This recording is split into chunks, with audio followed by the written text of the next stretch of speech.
Assalomu alaykum ijtimoiy tarmoq kuzatuvchilari. Bu safargi video murojaatimiz Samarqand viloyat avtoyo'l boshqarmasi boshlig'iga bo'ladi. Samarqand Juma Kattaqo'rg'on yo'nalishi R46 yo'lini 45-46 kilometr oralig'ida yomg'irdan keyin yo'l yaroqsiz holga kelib qolgan. Bu haqida 2 kundan beri pashta murojaat qilyapmiz. Hozir boradi deb murojaatimiz inobatga olinmayapti.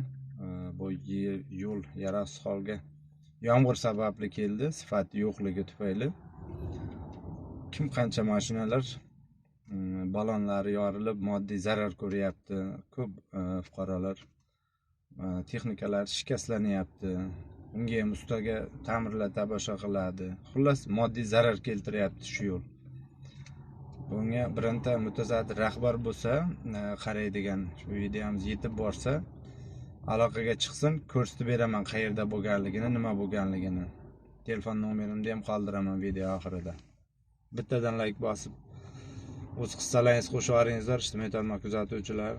Bu yo'l Kattaqo'rg'on Juma Samarqand yo'nalishini 45-46 kilometri R46 yo'li deb ataladi. Mana yamalarga, mana mashinalar butunligicha kirib ketib qoladigan yamalar bor. Nechta bitta mashinalar balon yorilib, shofirlarga moddiy ma'naviy zarar yetkazyapti. Qatnov ko'p bu yo'lda.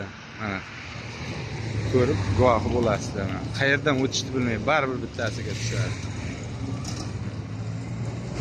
Imkoni bo'lsa qilib beringizda.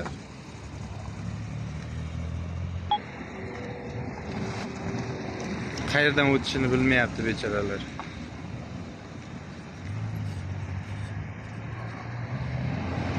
Murojaat qilishdan ham charchab qolyapsiz gohida.